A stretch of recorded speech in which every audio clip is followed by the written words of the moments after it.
It's a great day, sports world. What's up to all the sports lovers, the haters, the addicts, and the fanatics? This is Larry Patterson for GT365. That's Game Time 365 Sports right here on the GTSN. That's the Game Time Sports Network. Episode 7. We talking about the AFC East, NFC East teams draft recap. I know we a couple weeks behind, but guess what? We do what we want to do. Mon, how you doing, bro? Yeah, I'm doing great, man. Like you said, we're a couple weeks behind, but we got a little time to rest and recharge, and let's just hit this thing full force. And before we get started and get tapped in, I just want to, wish all the mothers out there happy Mother's Day around the world. This is your day. Enjoy your day, and we wish you many more.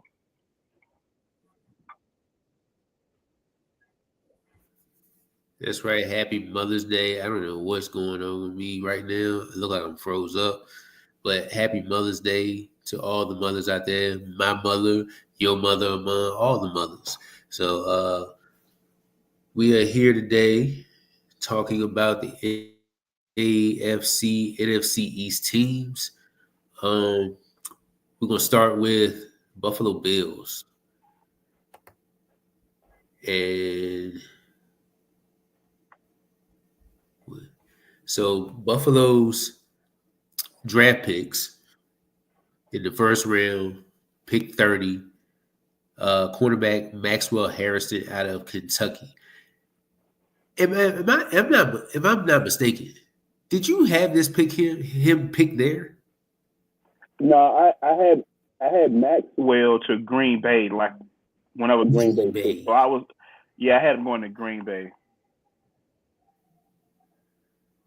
Yeah. So Maxwell Harrison ended up going to Buffalo, 30th overall pick. They needed that. Nice pickup for them there.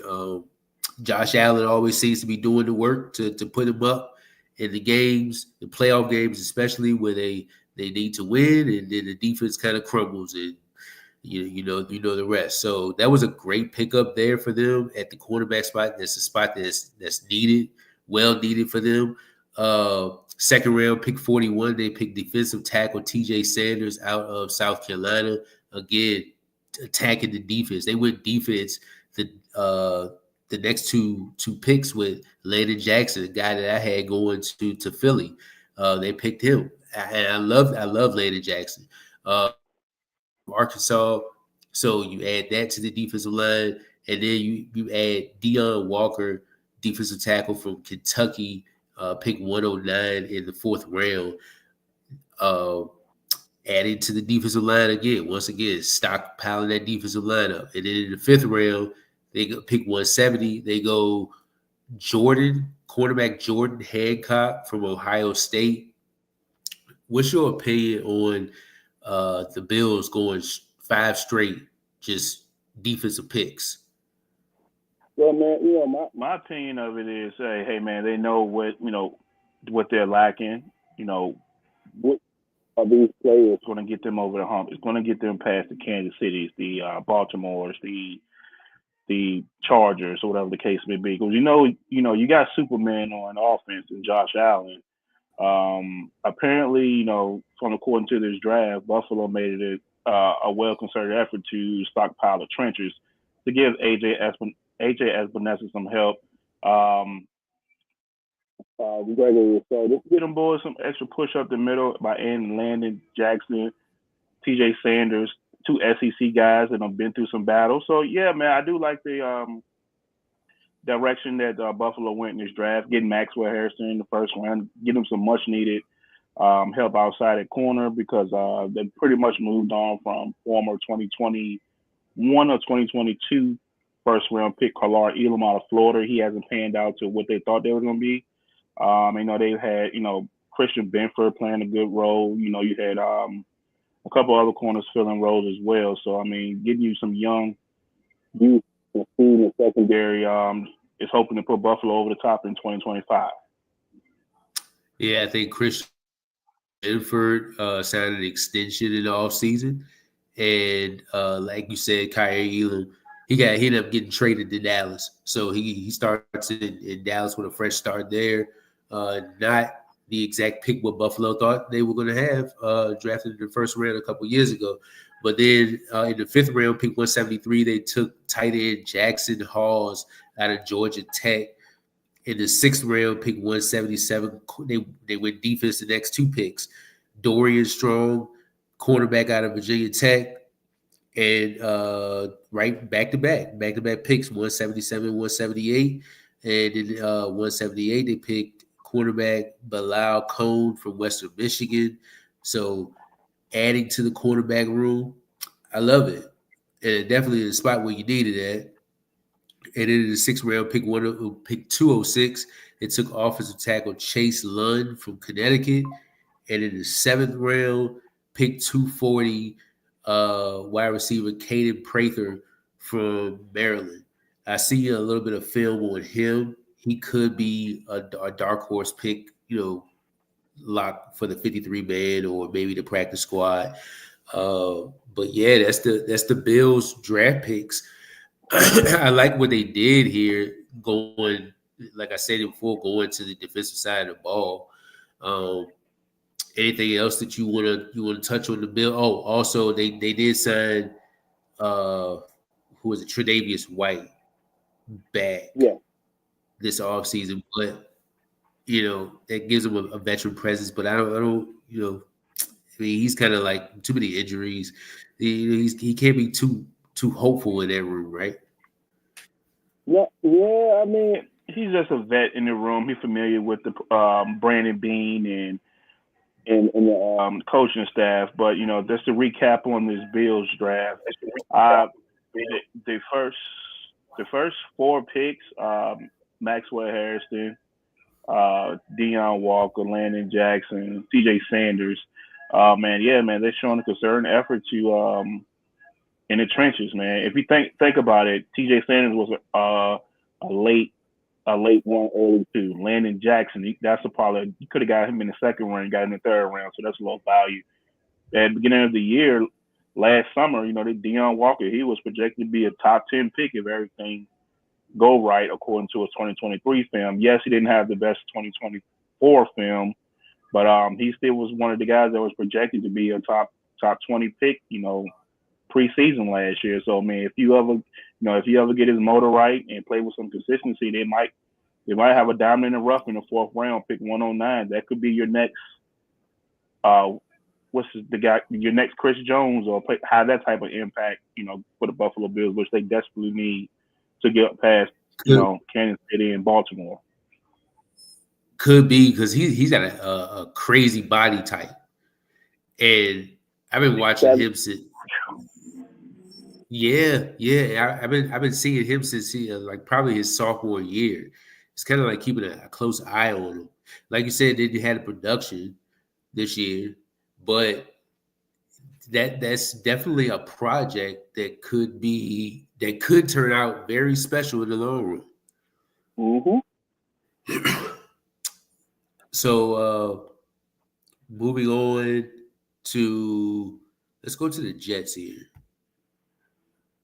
Apologies to my camera. I don't know what's going on, but we're gonna get through this thing. We touched on the New York Jets here. In the first round, pick number 7, they took offensive tackle Armand Bimbo from Missouri.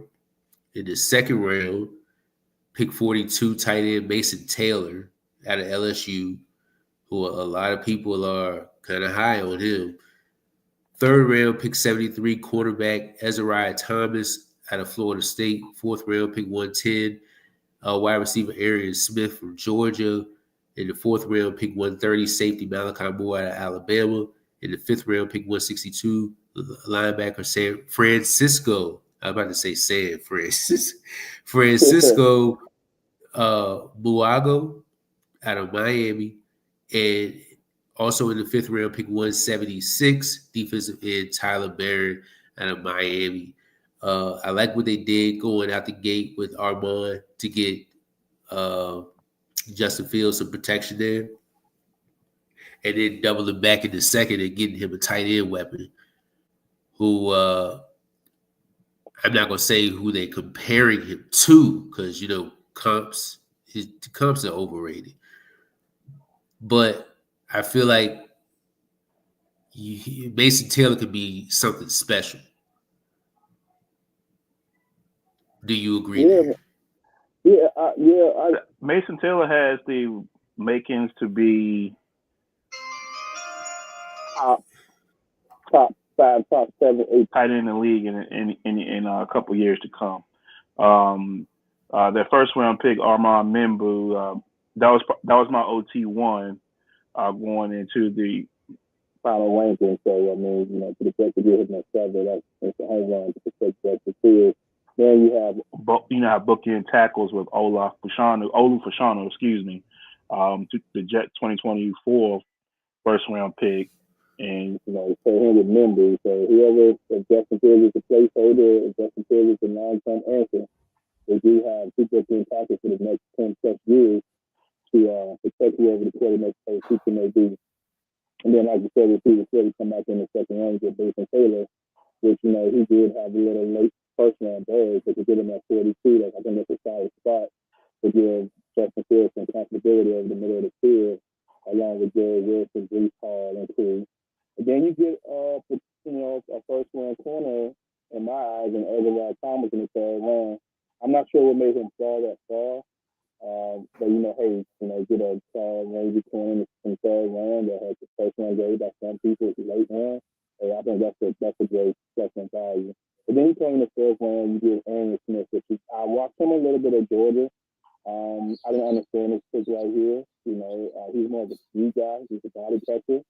So he's like a one-trick pony right now. His velocity is not flush as we get going to the NFL right now. So there's going to be some developing there. Then you go in the fourth round, you get Malachi Moore, based in Alabama. Yeah, you know, he comes from Nick Saban. I think he's one of Nick Saban's last classes, if I'm mistaken. So, you know, he's very close DB in the backfield. I think he's a captain a couple years ago in last year. So, you know, he has the leadership quality. And then you come back, you know, fifth round, you get 2 Miami defensive players, Francisco Murad and Tyler Bourne, that's going to give you some depth on the defensive side of the ball, especially with, Kenyon Mitchell. And people from the pass rusher from Iowa State, I can't think of his name. He's ranking right now. So, yeah, man, I mean, Aaron Glenn, first draft. You always want to hit your first round picks.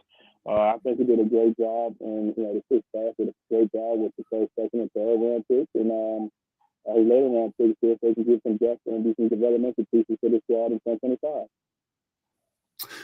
Yeah, totally agree. With the Ezra Thomas pick, that he could be starting basically week 1. So I really like that. And then when you said about Arian Smith, who does that remind you of? It's like a one-trick pony.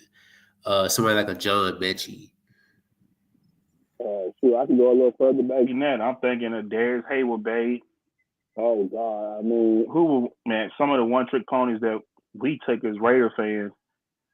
Just go rocks. But, you know, he has track speed, so, I mean, but you can always harness that track speed and make it into something. John Ross, you know, for that matter. Yeah. Okay, perfect.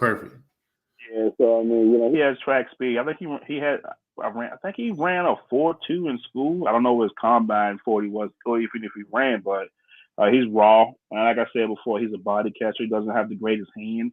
I've seen him have some concentration drops, you know, while watching Georgia this year in big games. So, I mean, you know, you might have something there in the fourth round.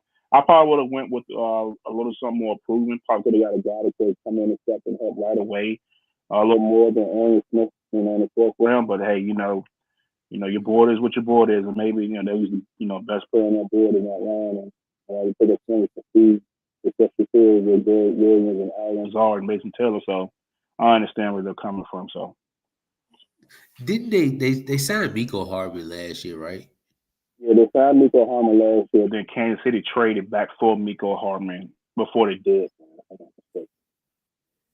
Yeah, okay, yeah. You're right. They did. So it kind of reminded me of a kind of a role like that. Mm-hmm.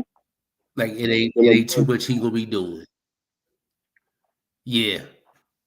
Right matchup, right situation. Boom, hit him up over the top.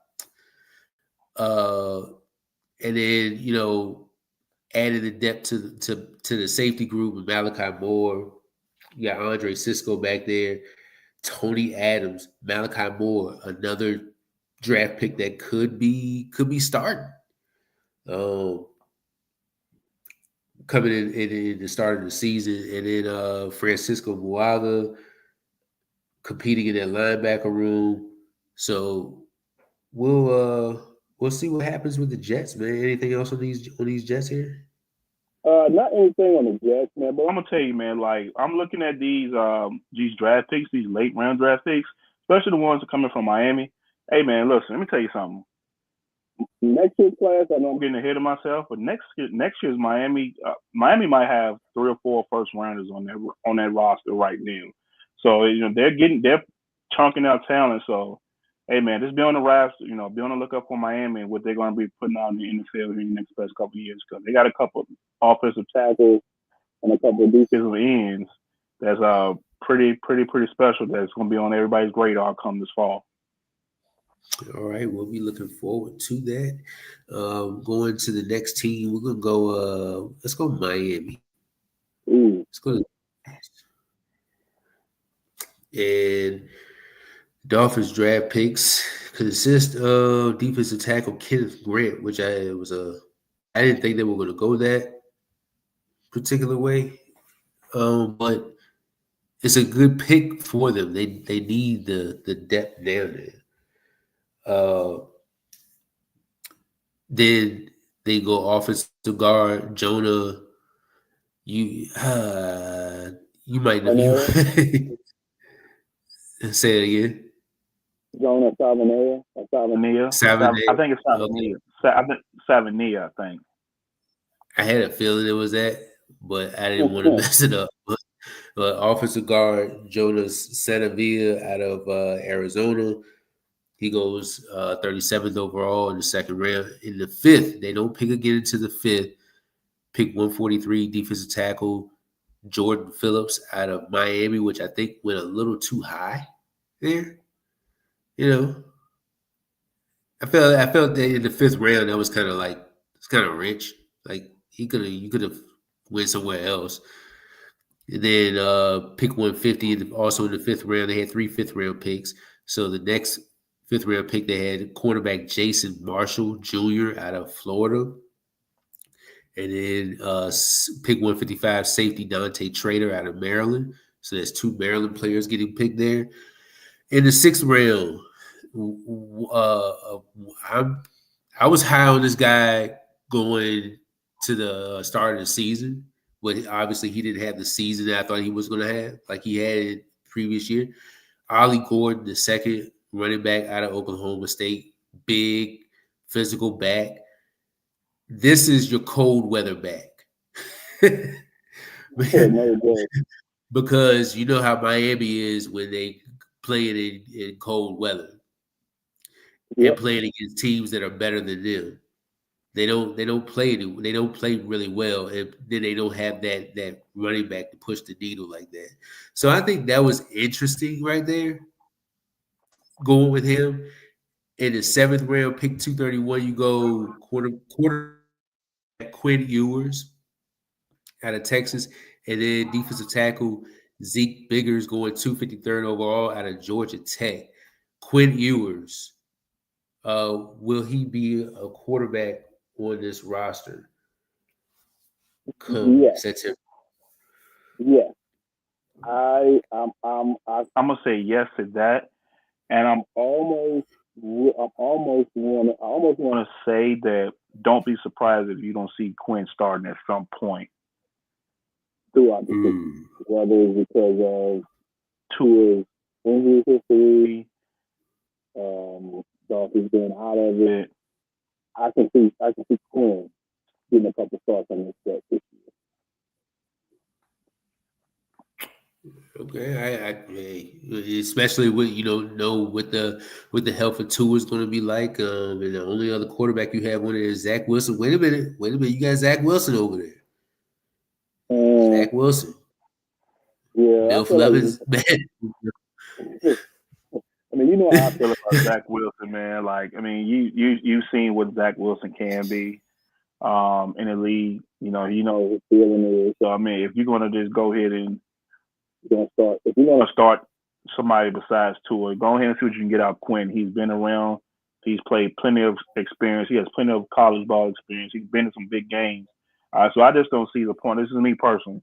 I don't see the point of playing Zach Wilson where you can see what you got in Quinn. And yeah, man, you know you might be in Miami might be in the QB market here again saying things don't shake out the way that Chris Green and trying to lead this franchise. So we'll definitely see the future of that. Yeah, it's going to be very tricky how, because every year you can't count on Tua. So Zach Wilson could be in a situation where he could be starting as well if he makes the roster. So Quinn Ewers and Zach Wilson will be a nice quarterback battle to see who gets that backup spot. Very interesting matchup there. And then talk about how they're stockpiling these defensive tackles, taking one in the first, taking another one in the fifth, taking another one in the seventh round. So far, where they're listed on this depth chart, they got them listed as nose tackles, but they only have Zach Sealer and Matt Dickerson as your ends. Now, of course, they got to play it out, training camp, preseason. They'll get all that figured out. See what guys can play, strengths and all that. But I would say, yeah, man. I'm looking at these. You got this graphic up here